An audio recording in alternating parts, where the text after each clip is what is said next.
दोस्तों नमस्कार। मैं के पनगोत्रा एक बार फिर आपसे मुखातिब और आप इस वक्त पनगोत्रा कंसेप्ट के साथ हैं।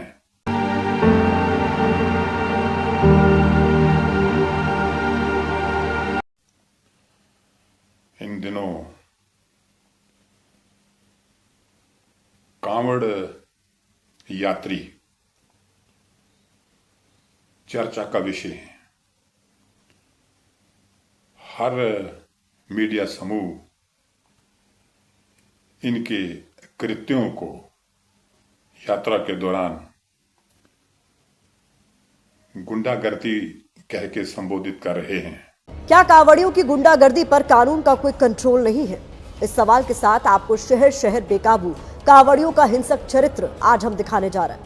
तो दोस्तों, कांवड़ यात्रा के इतिहास, पौराणिक संदर्भ और नियमों पर बात करने से पहले ये बताना जरूरी है कि पनगोत्रा कंसेप्ट की प्रस्तुतियों का सीधा रिपोर्टिंग से सरोकार नहीं होता, बल्कि रिपोर्ट हो चुके मैटर्स जो होते हैं उनकी पड़ताल और उन पर मंथन का काम पनगोत्रा कंसेप्ट करता है। तभी तो हमारा जो मंतव्य है वो है लेट अस एक्सप्लोर, कि चलिए अन्वेषण करते हैं, पड़ताल करते हैं। जब हम कांवड़ियों को गुंडागर्दी के रूप में मारपीट और तोड़फोड़ इत्यादि करते देखते हैं तो ऐसी जिज्ञासा और सवाल पैदा होते हैं कि कांवड़ यात्रा के नियमों में कहीं मारपीट का कोई प्रावधान है? परंपरागत रूप से कांवड़ यात्रा के नियम और शर्तें तय की गई हैं। कांवड़ यात्रा के नियम सीधे तौर पे किसी पौराणिक कथा से नहीं जुड़े गए हैं। समुद्र मंथन और भगवान शिव के विषपान से जुड़ी कथाओं और रावण, परशुराम, श्रवण कुमार जैसे पौराणिक पात्रों के संदर्भों से इस यात्रा की परंपरा जुड़ी हुई है। विस्तार से बात करें तो कांवड़ यात्रा, जो कि सावन के महीने में भगवान शिव को गंगा जल चढ़ाने के लिए की जाती है, एक लोक परंपरा है जिसका उल्लेख सीधे तौर पर किसी एक पौराणिक ग्रंथ में नहीं मिलता। हालांकि इस यात्रा के पीछे कई पौराणिक कथाएं जुड़ी हुई हैं। कांवड़ यात्रा का इतिहास पौराणिक काल से जुड़ा हुआ है और इसकी शुरुआत भगवान शिव के भक्त रावण से जुड़ी है, जिन्होंने भगवान शिव को विष के प्रभाव से बचाने के लिए गंगा जल से उनका अभिषेक किया था। एक अन्य कथा के अनुसार भगवान परशुराम ने भी गढ़मुक्तेश्वर से गंगा जल लाकर पुरा महादेव में भगवान शिव का अभिषेक किया था, जिससे कांवड़ यात्रा की शुरुआत हुई। श्रवण कुमार को भी कांवड़ यात्रा की शुरुआत करने वाला माना जाता है, जब उन्होंने अपने माता पिता को कांवड़ में बिठाकर गंगा स्नान कराया था। कांवड़ यात्रा के क्या क्या नियम और शर्तें हैं?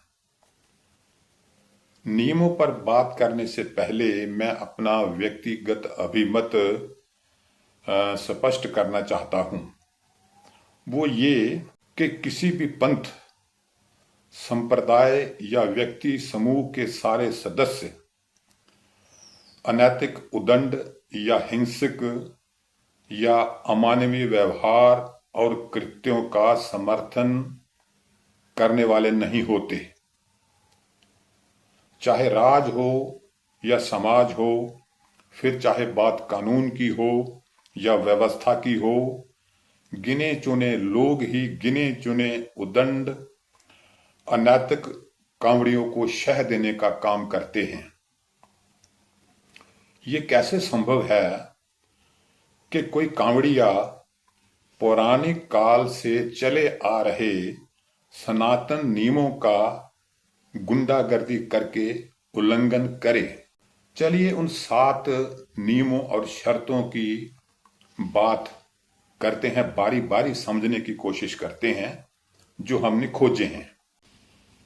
यदि गंगा जल अशुद्ध हो जाता है तो कांवड़ अपवित्र हो जाती है। नियम 1। नियम 2, कांवड़ को संभाल कर ले जाना चाहिए, इसे गिराना नहीं चाहिए। जब एक ऐसे आम रास्ते या सड़क से कांवड़ उठाकर चला जाए जो हर प्रकार के वाहन के लिए खुला हो, ऐसे मार्ग पर कांवड़ की शुद्धता को बनाए रखना बहुत ही सावधानी का काम है। उपरोक्त दो नियमों के आलोक में यह सवाल उठता है कि क्या मारपीट और तोड़फोड़ से कांवड़ शुद्ध हो जाता है? नियम 3, 4 और 5। नियम 3, कांवड़ यात्रा के दौरान हिंसा नहीं करनी चाहिए। 4, कांवड़ यात्रा के दौरान क्रोध से बचना चाहिए। और 5वां, किसी को नुकसान नहीं पहुंचाना चाहिए। नियम 3, 4 और 5 को देखते हुए क्या कहा जाए? हिंसा, तोड़फोड़ और गुंडागर्दी का ऐसा नंगा नाच पहले नहीं देखा। माना कि कांवड़ अशुद्ध हुआ होगा, लेकिन जिन अभागों की हड्डियां और पसलियां अशुद्ध हो गई, उनका क्या? जिन व्यक्तियों का आर्थिक नुकसान हुआ, उनका क्या? और नियम 6 और 7, ब्रह्मचर्य का हर हाल में पालन करना चाहिए, अशुद्धि के साथ नहीं चलना चाहिए। नियम 6 और 7 व्यक्तिगत हैं, जिनका आम जनता से कोई सीधा सरोकार नहीं है। यदि हम कांवड़ यात्रा के पौराणिक इतिहास, नियम और शर्तों के आलोक में समझें तो इस तरह की गुंडागर्दी सनातन विरोधी है, समाज विरोधी है और देश विरोधी है। हमें यह सोचना पड़ेगा, गौर करना पड़ेगा, विचार करना पड़ेगा कि जब हम धर्म के ऐसे स्वरूप को देखते हैं तो क्या हम कह सकते हैं कि माहौल जीने लायक है या नहीं है? ये हमें सोचना होगा। तो दोस्तों, आज के लिए इतना ही। अगली बार किसी और मुद्दे के लिए। नमस्कार।